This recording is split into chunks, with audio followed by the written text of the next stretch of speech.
Good morning. Nobody there yet, but anyway, good morning. We're going to kick off this 10th episode of the Krishna Lite show, which is broadcast every Sunday morning, 1 o'clock Mountain Daylight Time from Spanish Fork, Utah. And while we wait for some people to join, I'm just going to chant a little bit of the Maha Mantra.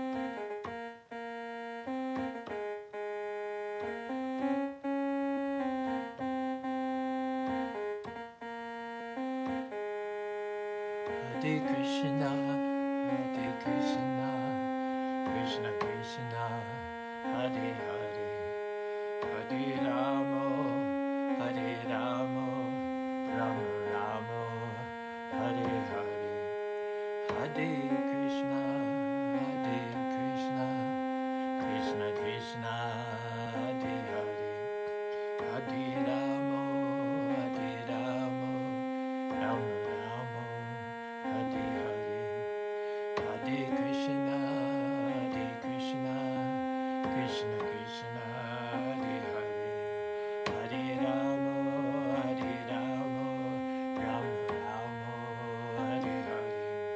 We're just easing into our 10th episode of the Krishna Lite show while we're waiting for some people to join by chanting the Maha Mantra. And we have planned for you narration of Prabhupada's second visit to Australia based on the excellent book by Korma, A Great Transcendental Adventure, and some rap songs. But we've got one joinee, so we'll just chant along here until we get a couple more. Hare Krishna, Hare Hare, Hare Rama, Hare Rama, Rama Rama, Hare Hare, Hare Krishna, Krishna Krishna, Hare Hare, Hare Rama, Rama Rama, Hare Hare, Hare Krishna,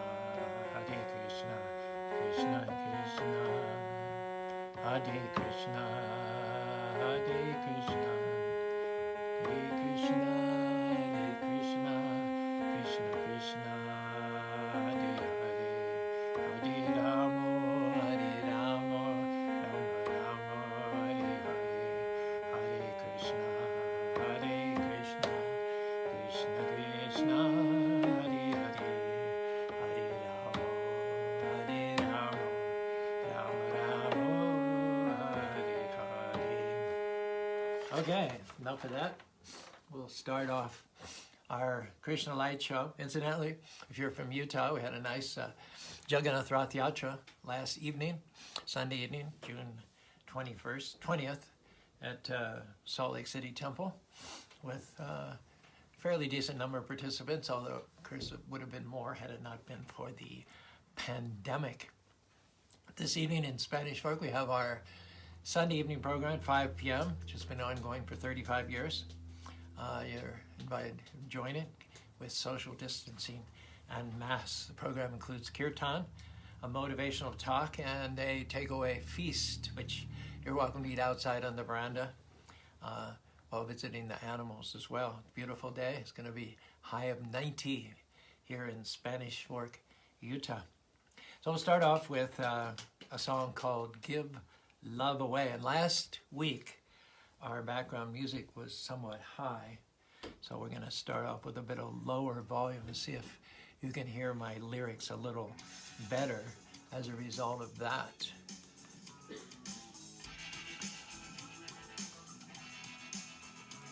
First, I have a verse that was my own composition to welcome people to our color festivals, and then we'll proceed into the main text of the song, which was written by MC Yogi from an album of the same name, Give Love Away. I trust that the background music is not too high, and I'll get a little closer as well. Hey Color Nation, peeps gathered all together, doesn't matter your station, doesn't matter the time or the weather. We gather to love one another, share the planet respectfully. We all sisters and brothers celebrate our interdependency. giving out lots of free hugs, tucking each other to our chest. We don't need no drink or drugs to believe that we are the best. You are great beyond measure, a precious living treasure. Always remember, never forget, what you give is what you get. You want love, you gotta give love. Give love, give love away. Give love, give love, give love away. Hush a little down, don't you cry. Every little thing's gonna be all right. Don't you worry, don't you be afraid. Every little thing's gonna be okay. Open up your heart and break the chains. Turn the key and open the cage. Love will always find a way. Always remember and never forget, what you give is what you get. You want love, you gotta give love. Give love, give love away. You want love, you gotta give love. Give love away. Love is the best medicine. I shine like Edison whenever I let it in.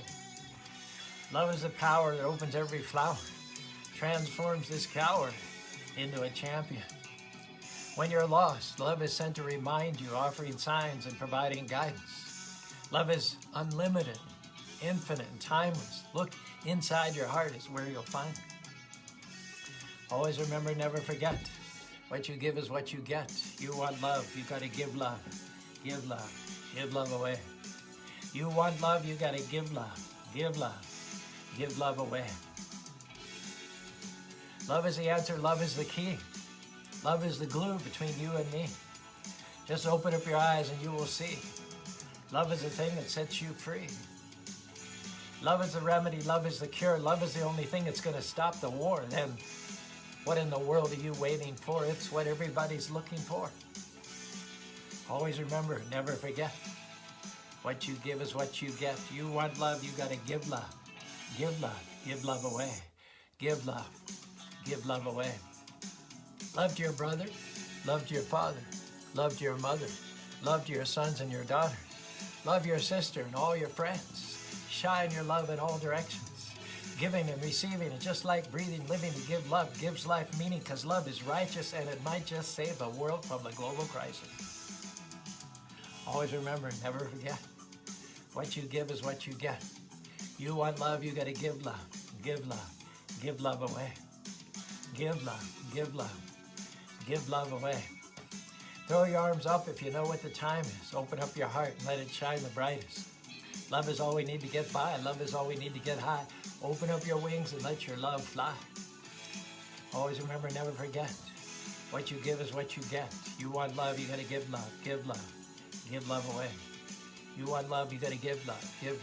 Give love away. Hey, Color Nation peeps gathered all together. Doesn't matter your station, doesn't matter the time of the weather. We gather to love one another, share the planet respectfully. We all sisters and brothers celebrate our independence, giving out lots of free hugs, tucking each other to our chest. We don't need no drink or drugs to believe that we are the best. You are great beyond measure, each and every one of you, a precious living treasure.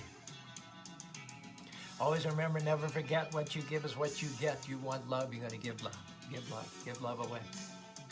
From the top, twice as fast now. Hush a little down, don't you cry. Every little thing's gonna be all right. Don't you worry, don't you be afraid. Every little thing's gonna be okay. Open up your heart and break the chains. Turn the key and open the cage. Love will always find a way. Always remember, never forget, what you give is what you get. You want love, you gotta give love. Give love away. Love is the best medicine. I shine like Edison whenever I let it in. Love is the power that opens every flower, transforms this coward into a champion. When you're lost, love is sent to remind you, offering signs and providing guidance. Love is infinite, unlimited, and timeless. Just look inside your heart, it's where you'll find it. Always remember, never forget, what you give is what you get. You want love, you gotta give love. Give love away. You want love, you gotta give love. Give love away. Love is the answer, love is the key, love is the glue between you and me. Just open up your eyes and you will see. Love is the thing that will set us free. Love is the remedy. Love is the cure. Love is the only thing that will stop the war. It's what everyone's looking for. Then what in the world are you waiting for? Always remember, never forget, what you give is what you get. You want love, you gotta give love. Give love away. You want love, you gotta give love. Give love away.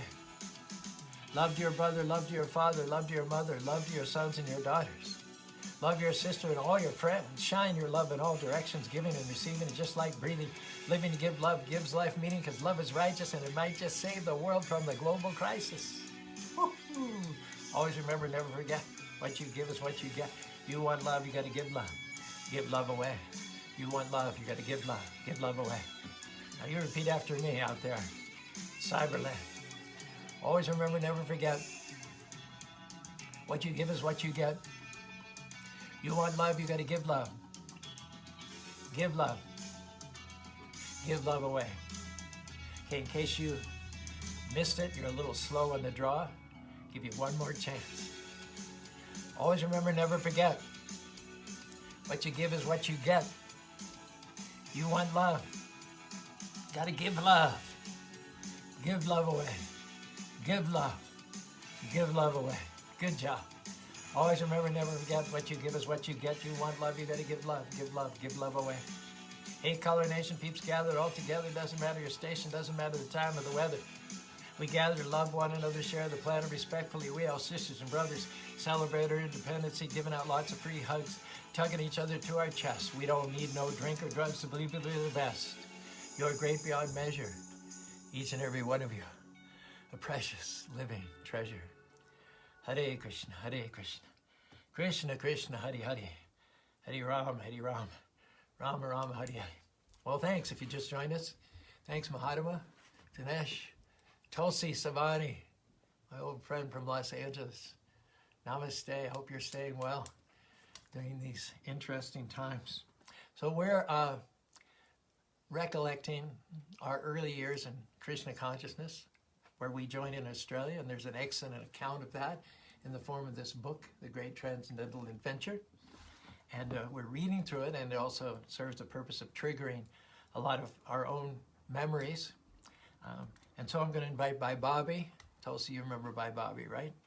Okay. And she's going to read the first segment here and also add any additional comments to come to mind. And I'm going to give her this pen so that wherever she stops, make a mark. So when I come in, I'll be able to know where you stopped and where I can begin. All right. Let's welcome the incomparable, the one and only, Bhai Bobby, starting from Thursday, March 30th, 1972.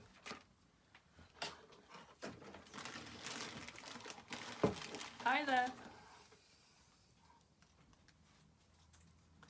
Let's see what we got. Oh, reading about Nanda Kumar. Nanda Kumar speaking. That correct here? All right. He says, I cooked Srila Prabhupada a dry potato sabji with a lot of turmeric. I had parboiled the potatoes whole. Wow, we're getting a recipe here. Then cut them up and pan-fried them, adding powdered coriander and cumin to form a nice crust. I'd also packed puris and a tasty tomato chutney, the recipe for which I'd got from Anand Brahmachari, Prabhupada's godbrother. Just tomatoes, salt, pepper, with some fresh methi, mustard seeds, and some gur.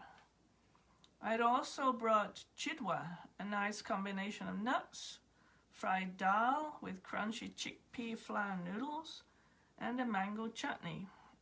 Wow, Nanda Kumar really knew how to cook. Srila Prabhupada enjoyed the prasadam, and after he ate, the three of us happily ate the remnants. Srila Prabhupada was in a very jovial mood on this leg of the trip. So, remembering one time in Australia, they had a huge plate. It must have been an 18-inch diameter plate of food that they offered to the deities, and then it was prasadam it was lunch for Prabhupada to eat. But of course, it was a monstrous amount. And the secret was that they wanted the Mahaprasadam because they knew Prabhupada would hardly eat that. So they made a massive great plate. They gave it to Prabhupada. He took a little bit here, took a little bit there. And then the plate came out. And I remember it was like a stampede. We all went and humbly begged for some of that Mahaprasadam. Srila Prabhupada was scheduled to stay in Singapore for 2 days. One Indian gentleman, Janmadas Bijwani, who had trade connections with Australia, had booked a large hall and mailed hundreds of invitations to the local Indian population. On arrival at Singapore airport, however, without explanation, immigration authorities flatly refused Srila Prabhupada and his entourage entry into the country. Nanda Kumar spoke to the headman, a Chinese official. Mr. Bajwani, who was there to greet Srila Prabhupada, also tried frantically to appease the authorities, but they were unrelenting and would give no reason. Prabhupada and the devotees could not enter Singapore. Prabhupada sat down in a crowded transit lounge, disappointed and feeling ill, while Shyamasundar went to try and book a flight to Sydney. So these are the kind of things that happen which caused Prabhupada to be off schedule the first few times he came to Australia. Prabhupada had often complained about immigration officers who, totally ignorant of spiritual etiquette, would question a sadhu at the border. He compared them to barking watchdogs. Where's your visa? Formerly, he'd explained a sadhu would be allowed unhindered entrance even into the king's palace. In the course of preaching, certainly Prabhupada was prepared to undergo difficulties, but this unequivocal refusal of entry was particularly disturbing.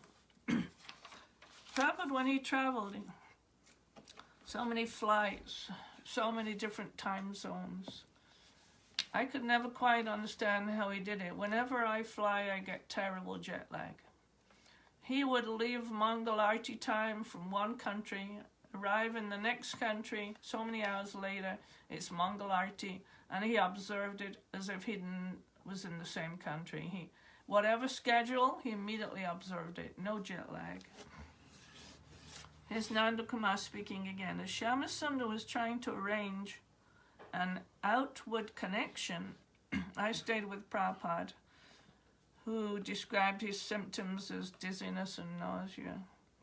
I suggested he might take a little fruit. Yes, he said, maybe that will help.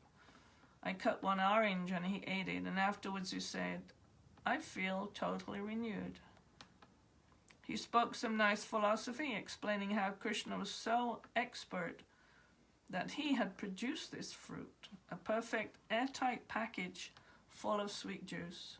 Just see, he said, after one orange I am completely relieved of all troubles. Shyamasundar had managed to book a flight to Sydney via Perth, leaving in another 4 hours.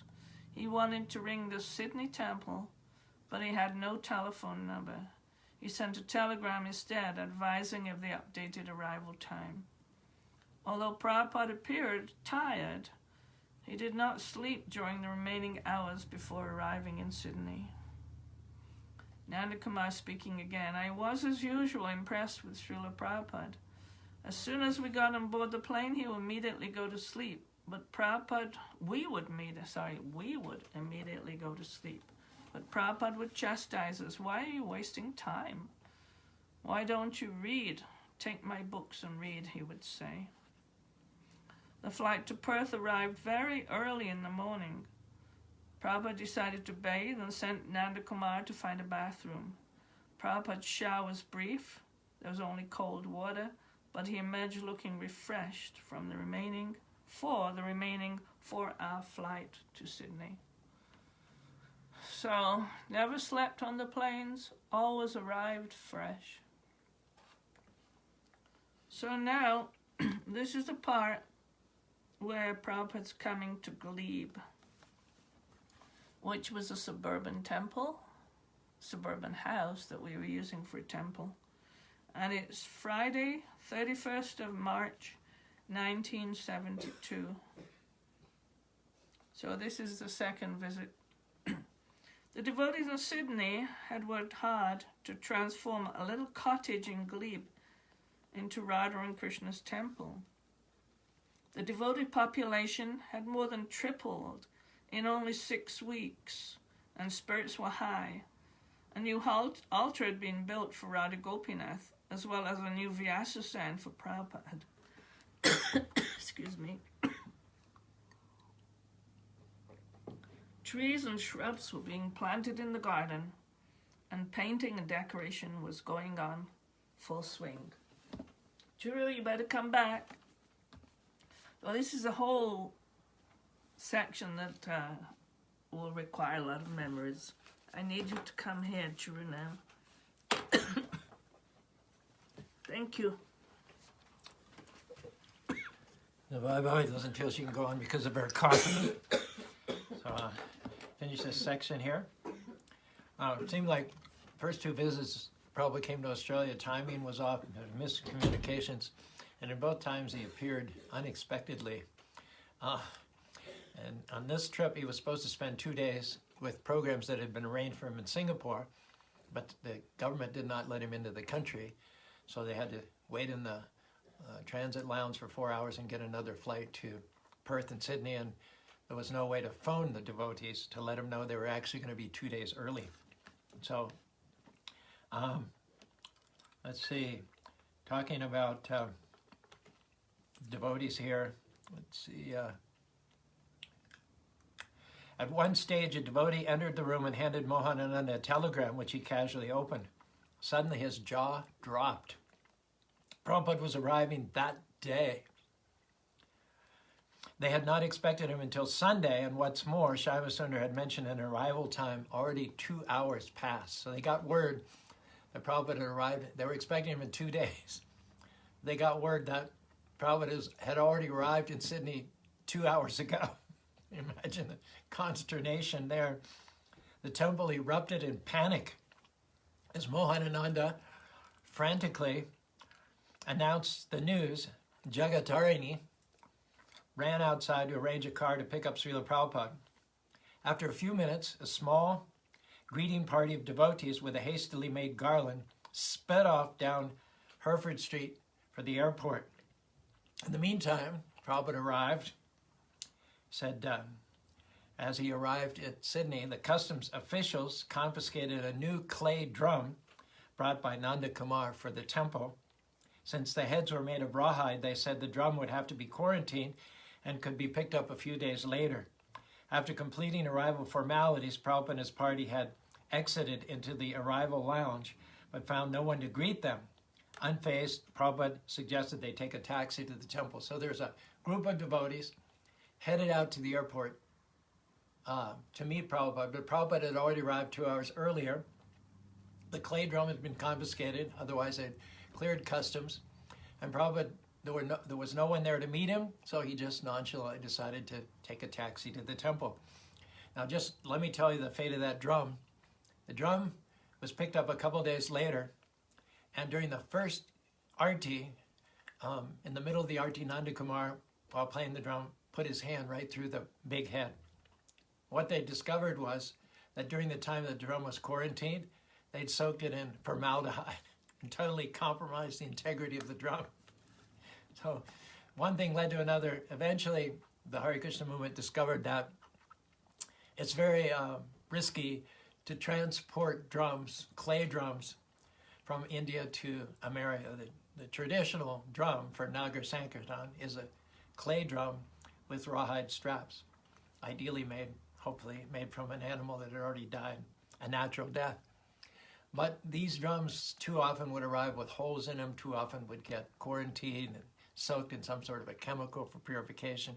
Just wasn't working out. And so eventually the devotees in Los Angeles, Ratnabhusha and his brother, started the Balaram Drum Factory, where they made fiberglass drums.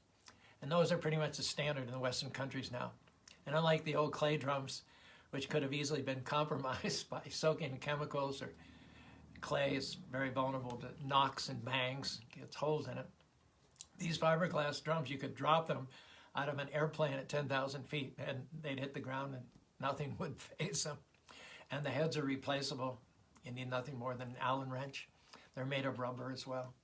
So that's a standard. The sound is not as good by half as those wonderful clay Madanga drums made in Calcutta, but at least these fiberglass drums are, for all practical purpose, indestructible.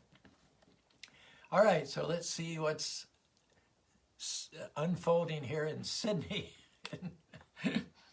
Harry, who later became Harry Sori and Prabhupada's personal secretary, we talked a lot about Harry Sori last week. He says, I had been quickly detailed to sweep out the bus. Remember last week we also talked about the devotees bought this 2-decker bus, which was a traveling temple, kitchen, everything, temple room. It was painted Hare Krishna movement, the positive alternative. So Harry Sori had played a big role in decorating the bus and had donated the money to buy it in the first place. So he reminisces, suddenly Raghunath jumped aboard screaming, he's here, he's here. I threw down my broom and ran into the street just as a black taxi pulled up. Some devotees prostrated themselves on the road. Jagatarini burst into tears. Jagatarini is a newly joined devotee who had played aside Mick Jagger in an Australian classic movie about a classic Australian outlaw called Nat Kelly. So she burst into tears, for what that's worth. Mohananda, the in-charge, ran from the temple and reaching into the front passenger window of the taxi, garlanded Prabhupada with shaking hands. All glories to Srila Prabhupada, he said, with an emotion-choked voice. He attempted to apologize for not meeting Prabhupada at the airport, but Prabhupada assured him that there was no problem. Harry Sori reminisces, as Srila Prabhupada got out of the car, Mohanananda, very emotional and crying, suddenly embraced Prabhupada in his arms. Even though this was not the proper etiquette for a disciple, Prabhupada didn't say anything, nor did he shrug him off or shrink away. Mohananda was a very flamboyant person and a little eccentric, but since he was displaying such true emotional love for Prabhupada, Prabhupada took it very nicely and just stood there humbly. While Harry assisted Pradyumna in taking Srila Prabhupada's luggage and storing it temporarily in the temple room, Prabhupada stood surrounded by adoring devotees, most of whom were seeing their spiritual master for the first time. Many were struck with Prabhupada's gentle demeanor. Although quiet and sober, he was completely in charge. He seemed to be totally in control of his senses, yet soft at the same time and without passion. The devotees noticed how brilliant Prabhupada looked and how meticulously he was dressed. He wore saffron shoes that masked his shiny saffron cloth. He appeared aristocratic with his head held slightly back. He carried a cane. He wore a long garland and was impeccably clean. As the devotees stood lovingly by, Prabhupada reciprocated with smiles and fatherly, affectionate glances. Mohanananda suggested a tour of the property. So we'll pause there for another rap song and come back and read to you about this tour.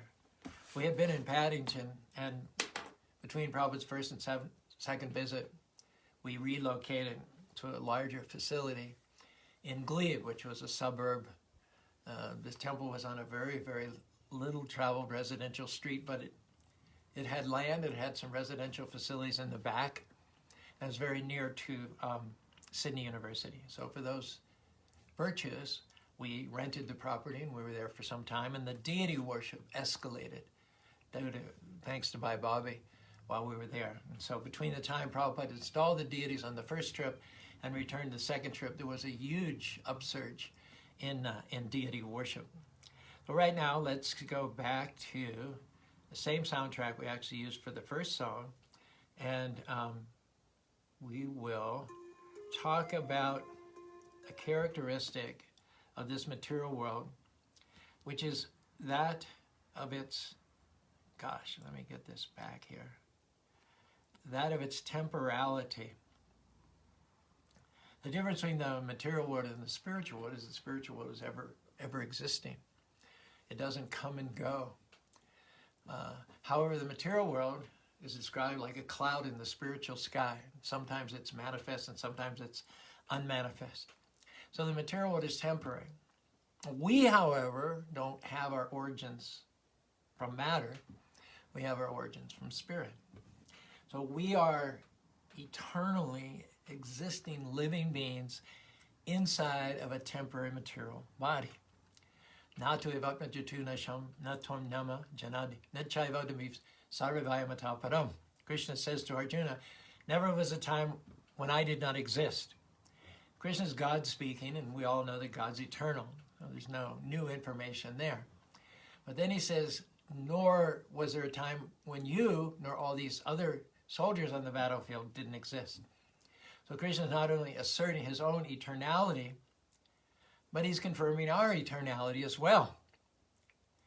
That means that you, as an eternal living being, pre-existed this creation. Right now, according to calculations, this present creation is in Lord Brahma, the creator of the universe, and the universe lasts as long as Lord Brahma lives. So by the calculation of the demigods, Lord Brahma is about a little bit past middle age, let's say 55 years old. So in the 8th chapter of the Bhagavad Gita, it says, Sahasra Yoga Pariyanta Maharayad Brahma Ratram Yuga Sahasram Teo Ratra Vidasharam.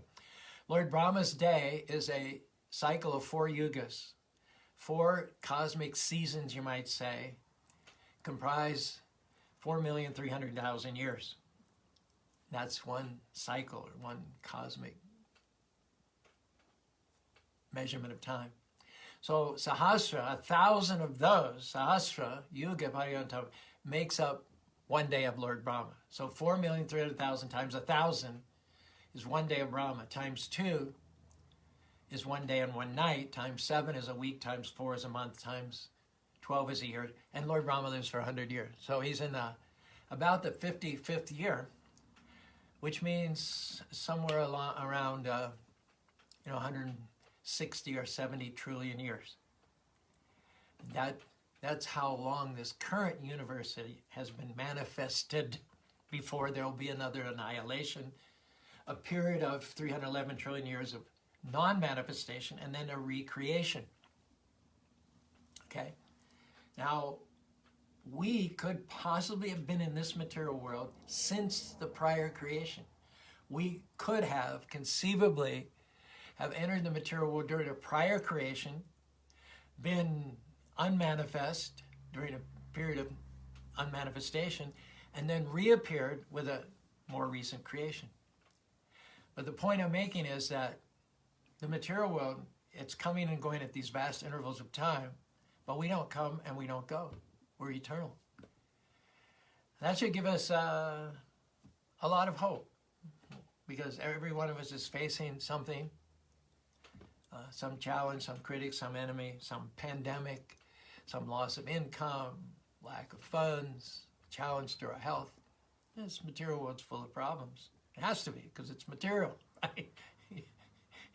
Someone, one of your friends is down and depressed, first thing you go up to them and say, "What's the matter?" Well, that's the matter. In the material world, everything's the matter. Okay? So if you're not careful, you can get really depressed. Remember the wisest man said, "Vanity, vanity, all is vanity." Vanity means from vain. There's no purpose. There's no meaning to it. Well, of course there isn't if you're only limited to matter. If you think you're this body, then you're only going to end up in dust or ashes or stool. Some tribes just throw the body out in the jungle so it can provide food for scavengers. If you think that you're this body and your future is tied to this body, then you've got to be depressed. But the good news is you're not the body. You're eternal. And so nothing temporary that comes against you should spoil your day. And also, as an eternal living being, you're part and parcel of God. So if you're serving the Lord nicely, according to his instructions, he's going to give you whatever you need to solve your problems, to beat that sickness, to conquer that enemy, to overcome that setback. You've got the greatest power in the universe blowing in your direction. So, and even if, say, for argument's sake, you don't get the tools from the Lord, and maybe you're not serving him, and you're not eligible for his particular guidance and mercy, still, there's a reason to take heart, and that is that you will outlast the problem. There will always be light at the end of the tunnel. No matter what's facing you, no matter how big the obstacle, no matter how gigantic the enemy is, that defeat is not how your story ends. Your story ends in victory. Yatrayo Yesharo Krishna Yata Partadano Yata Striya Drubani Tirmatamama.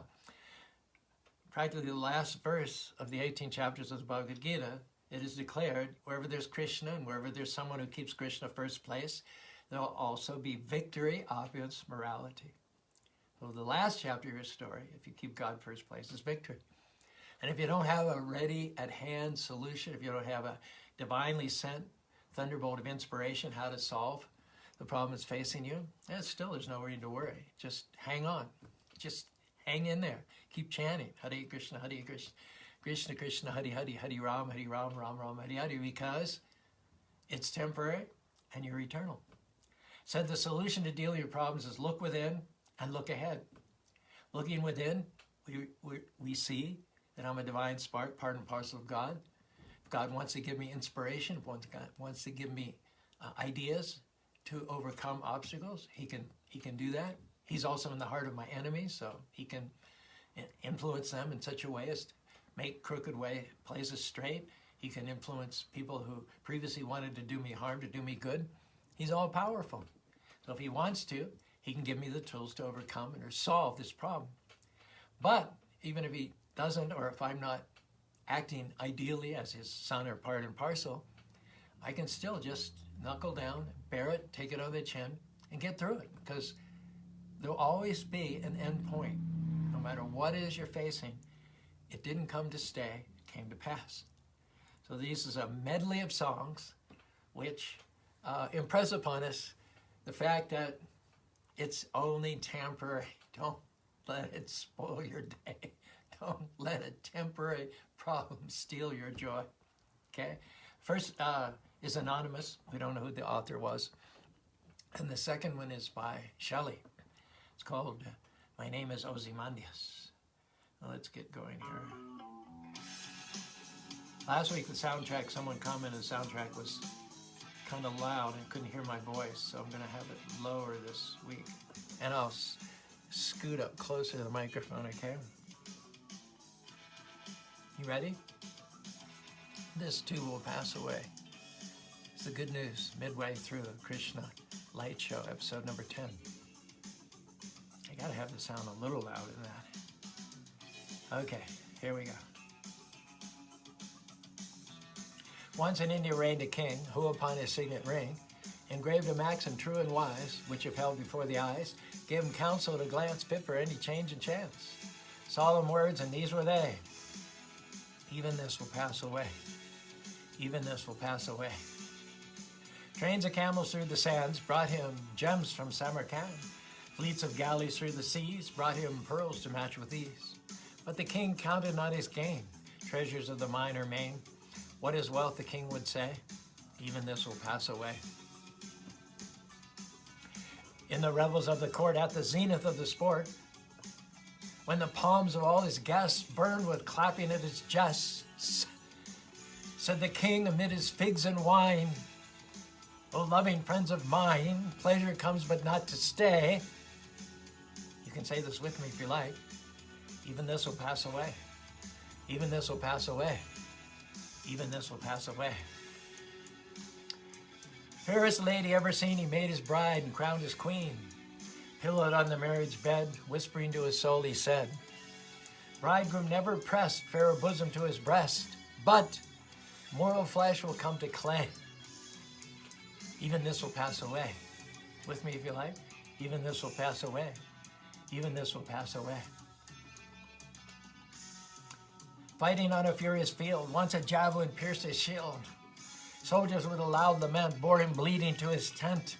Groaning from his tortured side, pain is hard to bear, he cried. But with patience day by day, even this will pass away. With me if you like. Even this will pass away. Even this will pass away. Towering in the public square, 20 cubits in the air, stood his statue carved in stone. And the king, disguised, unknown, stood before his sculptured name, musing meekly, what is fame? Fame is but a slow decay. Even this will pass away. Even this will pass away. Even this will pass away. Struck with palsy, wise and old, waiting at the gates of gold, said the king, with his dying breath. Life is done, but what is death? And then in answer to the king, fell a sunbeam on his ring, showing by a heavenly ray. Guess what? Yeah, you guessed it.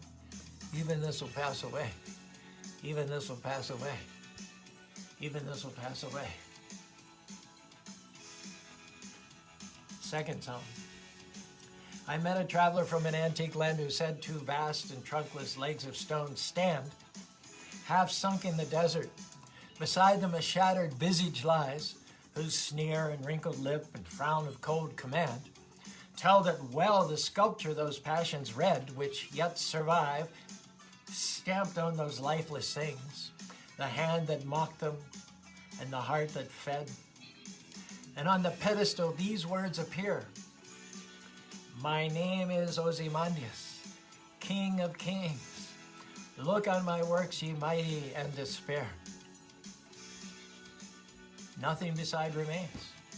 Round the decay of that colossal wreck, boundless and bare, the lone and level sands stretch far away. And on the pedestal these words appear: my name is Ozymandias, King of Kings. Look on my works, ye mighty, and despair. Round the decay of that colossal wreck, boundless and bare, the lone and level sands stretch far away. Even this will pass away. This too shall pass away. Even this will pass away. Real quickly once more, from the top. Double speed. Once in India reigned a king who upon his signet ring engraved a maxim true and wise, which have held before the eyes. Gave him counsel at a glance, fit for any change and chance. Solemn words, and these were they: even this will pass away. Trains of camels through the sands brought him gems from Samarkand. Fleets of galleys through the seas brought him pearls to match with these. But the king counted not his gain, treasures of the minor main. What is wealth, the king would say? Even this will pass away. In the revels of the court, at the zenith of the sport, when the palms of all his guests burned with clapping at his jest, said the king amid his figs and wine, O loving friends of mine, pleasure comes but not to stay. Even this will pass away. Fighting on a furious field, once a javelin pierced his shield. Soldiers with a loud lament bore him bleeding to his tent. Groaning from his tortured side, pain is hard to bear, he cried, but with patience day by day, even this will pass away. Towering in the public square, 20 cubits in the air, stood his statue carved in stone. Then the king, disguised unknown, stood before his sculptured name, musing meekly, what is fame? Fame is but a slow decay. Even this will pass away. Struck with palsy, wise and old, waiting at the gates of gold, said the king with his dying breath, life is done, but what is death? Then in answer to the king fell a sunbeam on his ring, showing by a heavenly ray, even this will pass away. Even this will pass away. Even this will pass away.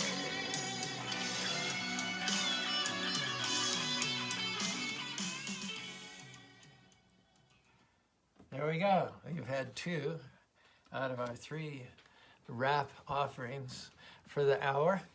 Now we'll get back here to the tour that Prabhupada received of the Glebe Temple in Sydney, Australia, on the occasion of his 2nd Australian visit, which took place in March of 1972. Mahanananda suggested a tour of the property. Prabhupada assented with a slight sideways movement of his head. Accompanied by a dozen or so devotees, Prabhupada entered the front yard through a creaky wrought iron gate. Walking down the winding front pathway and following a route that led to the side of the building, he emerged in what had until recently been a double tennis court. Prabhupada's party crossed the yard, passing an old derelict house on the left, and approached some ramshackle sheds at the back end of the right side of the property. This is our incense factory, Srila Prabhupada, Mohananda proudly announced. As True ran forward, I was the founder of the Spiritual Sky Incense business in Australia, and this was my domain. So I ran forward to open the shed door for a quick inspection. Prabhupada stopped as True. Our method of opening the door was picking up a piece of wood and hitting a small plank that wedged in the hole there to lock it up. So Prabhupada stopped as True picked up a piece of wood and began hitting a small plank that wedged the rickety door shut. Oh, you have to break in? Prabhupada grinned with mock surprise, and the devotees laughed.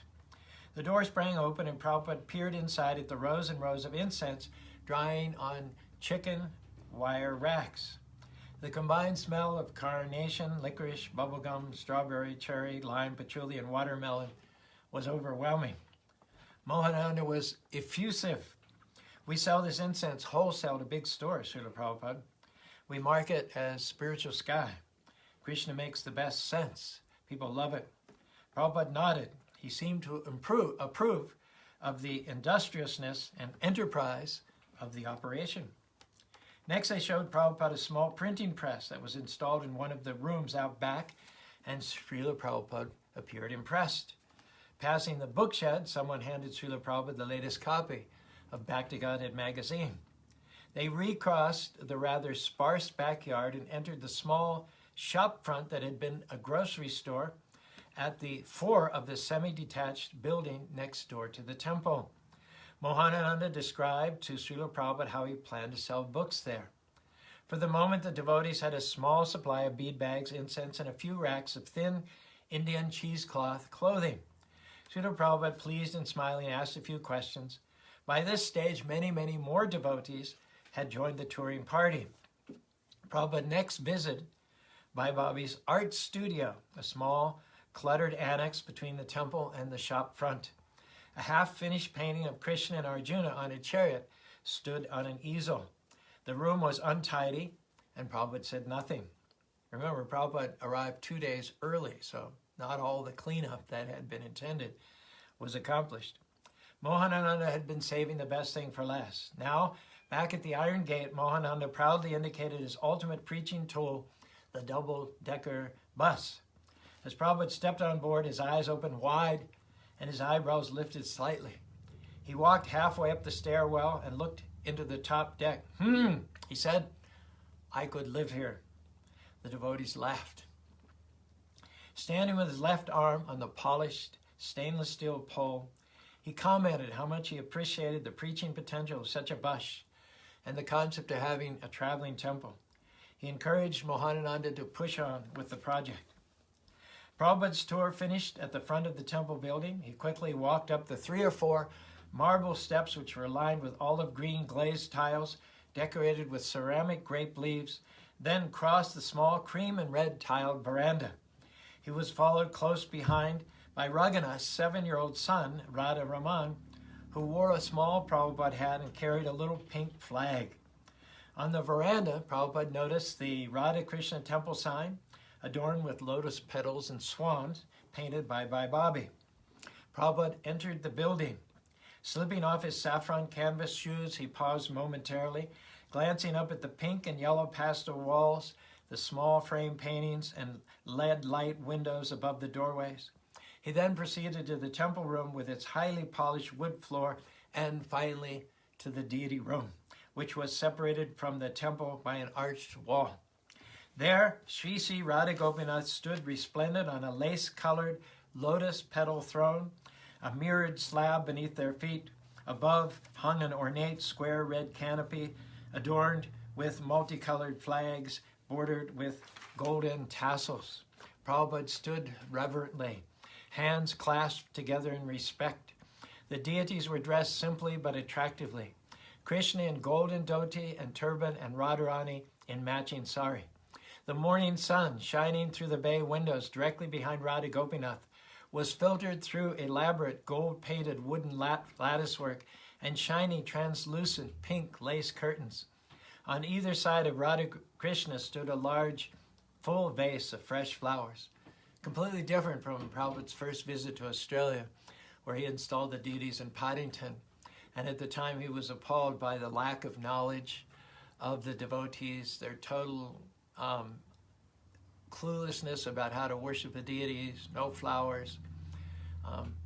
Prabhupada at that time had prayed to Krishna to instruct the Sydney devotees from within the heart. He'd recognized their basic sincerity, and he prayed to Krishna to give them the knowledge they needed to worship the deities properly. So now Prabhupada's coming back a year later, looking at the temple, looking at the decoration, looking at the deities, and declaring himself fully satisfied. And this was all the work of by Bobby Devi.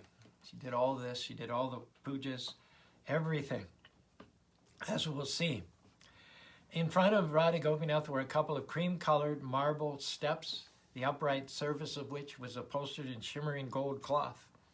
At the front of the altar were two side wings, similarly upholstered. On the left-hand side, on a semicircular piece of pink marble, under an embroidered canopy the same shade, stood a picture of Lord Chaitanya's associates, along with pictures of Srila Prabhupada and Srila Bhaktisiddhanta. The right-hand side of the altar, a mirror image of the left, hosted the smiling forms of Lord Jagannath, Baladev, and Subhadra. Prabhupada looked admiringly at the whole arrangement, and it was pretty impressive, very tastefully done. Highly polished brass arti utensils, a bell, spouted pot, incense burner, and lamp lined the three top marble steps at the very front of the altar. The entire deity room floor was covered with neat, gleaming white floor tiles. The walls were yellow and the skirting boards were trimmed with gold. It was gorgeous. Certainly a contrast to Radha Gopinath's Spartan beginnings 1 year before. Prabhupada offered his full obeisances on the floor, and the devotees immediately did the same. Prabhupada sat on the Vyasasana, which had been placed with the deity room to his right. He commented to Mohananda that it should have been placed on the opposite wall, keeping the deities to his left, and later he requested that they move it. As Prabhupada sat on the pink and gold paisley Vyasasana under a gold canopy, he smiled brightly and turned to Shyamasundar. Look how nicely they're taking care of Radha and Krishna. The temple room quickly filled as devotees filed in, taking their seats on the floor before Prabhupada. Srila Prabhupada turned to Caru. Who is taking care? He said, indicating the deities with his eyes. Caru answered, Bhai Bobby. Prabhupada spoke affectionately. When I last left, I prayed to Lord Krishna, you please give help to these boys and girls, all mlechas, to worship you nicely. Now I'm very happy to see that he's given you such good intelligence. Everything here is very nice. Jai. Where's Upendra? He asked. Someone answered that he was at the house preparing Prabhupada's lunch. Srila Prabhupada seemed extremely relaxed and, surrounded by the devotees, appeared like a king amidst his adoring subjects, father of a family of 50 sons and daughters. He was witnessing firsthand the success of the Sankirtan movement in Australia. He had planted the seeds of bhakti 1 year previously, and now those seeds were sprouting. Prabhupada's bliss and satisfaction increased to see his disciples, by sincerely following his orders, were advancing in Krishna consciousness. The power of Krishna Kirtan was transforming the fallen souls of Australia. His approving smiles increased the ecstasy of the assembled devotees. So this is the beginning of Prabhupada's second visit to Australia. And whereas during the first visit he'd only stayed 4 days, he stayed longer. I think it was a week or 10 days.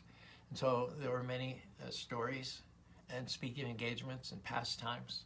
We'll dive into those next week for the Krishna Lite show, segment number 11.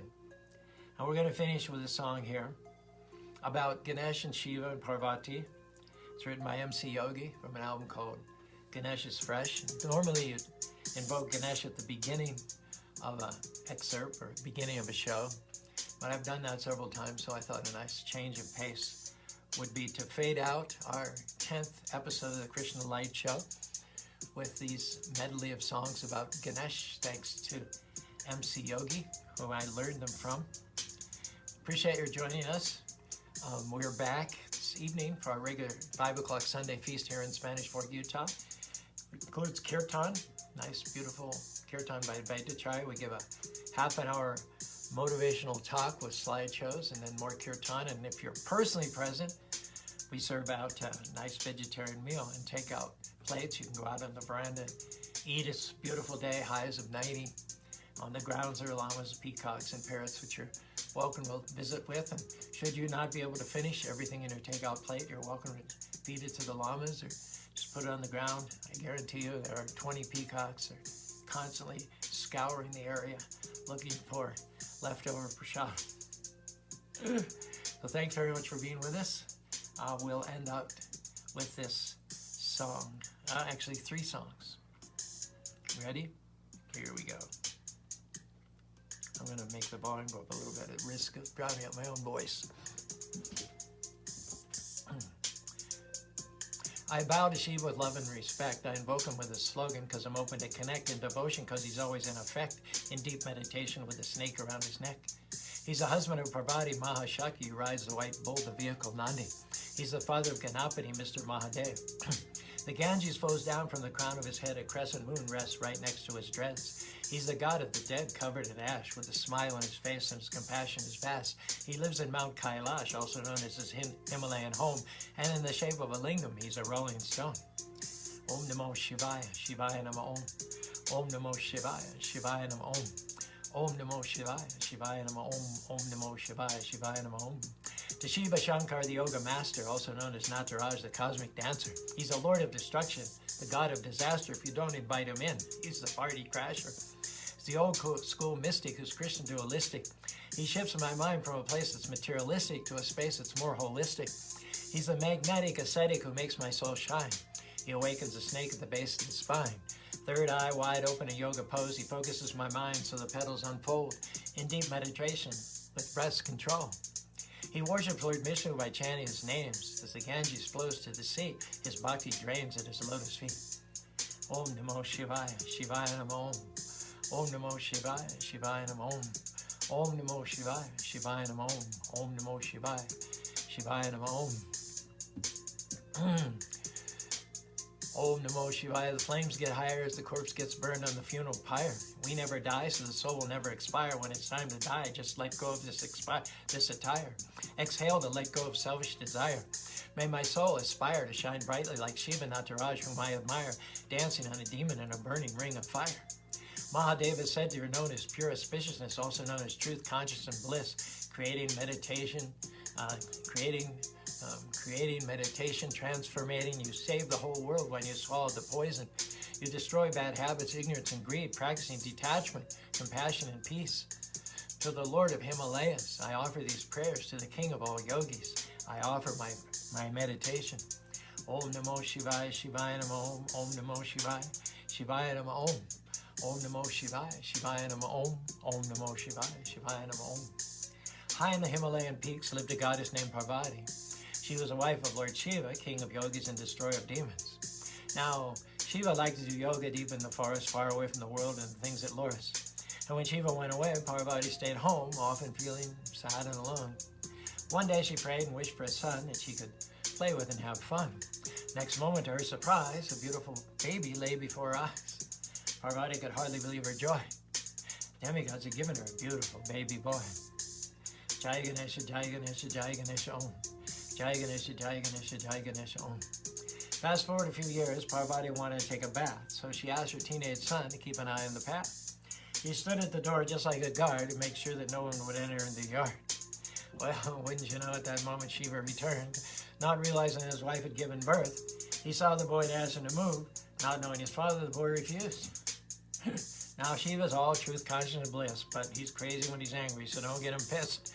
Feeling dismissed, he started a rumble, an epic struggle right there in the jungle, and out of nowhere Shiva's trident went chop and cut the poor boy's head right off. When Parvati heard the noise outside, she came out to find that our boy had died. Jai Ganesha, Jai Ganesha, Jai Ganesha Om.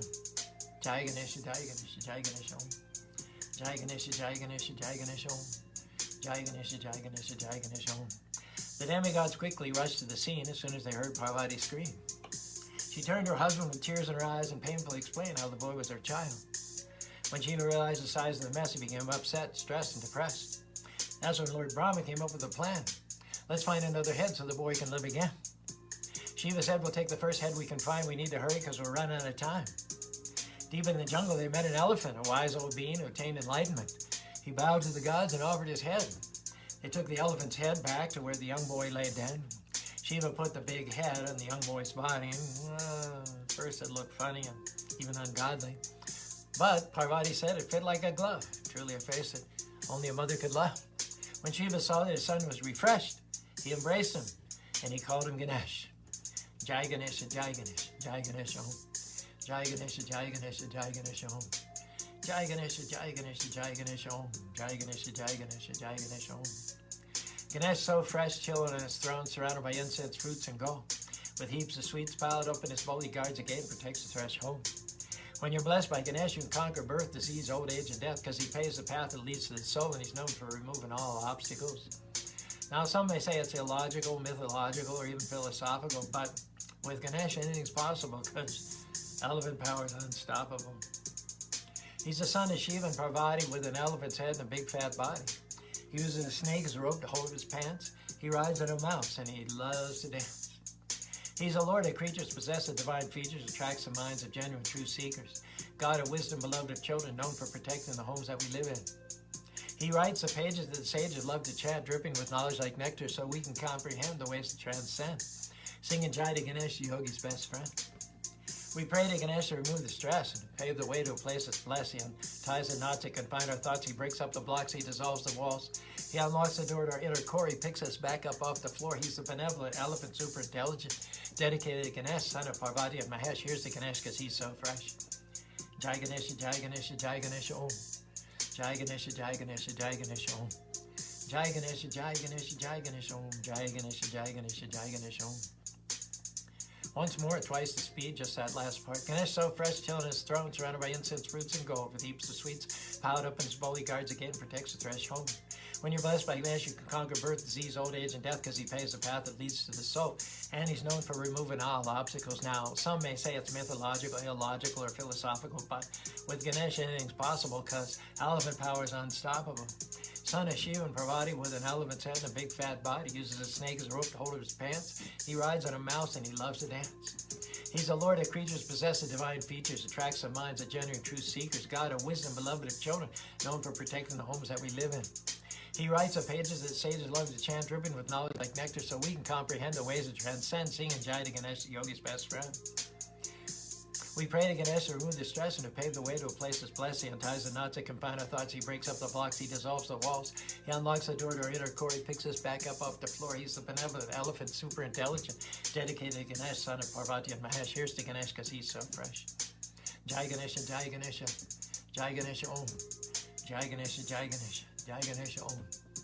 Jai Ganesha, Jai Ganesha, Jai Ganesha, Om. Jai Ganesha, Jai Ganesha, Jai Ganesha, Om. Jai Ganesha, Jai Ganesha, Jai Ganesha, Om. Jai Ganesha, Jai Ganesha, Jai Ganesha, Om. Well, thanks for being with us. Chris just tuned in. Michael, Radhe Sham, Hitesh, Reshmi, Ed, Aura, Dan, Panchatatpadas, Dinesh, Mahatma, and Tulsi. Tulsi's watched this from the very beginning. Hope you've enjoyed it. You guys keep safe in Los Angeles, okay? How's Vic, right? He's married now, doing well. I think he even has kids, isn't it? Anyway, keep me up to date, Tulsi. I have fond memories of y'all from Diamond Bar, Los Angeles. Thanks to all of you for being with us on Krishna Lite.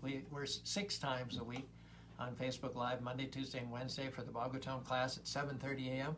Mountain Daylight Time. And then we have motivational talks most Saturdays, although last night we had the Jagannath Ratri out there in Salt Lake City, so we didn't go on them. But most Saturdays at 7:15 we're on with a motivational talk. Sundays, 5:15 we're on with a motivational talk. This show, 1 o'clock Sundays, Mountain Daylight Time.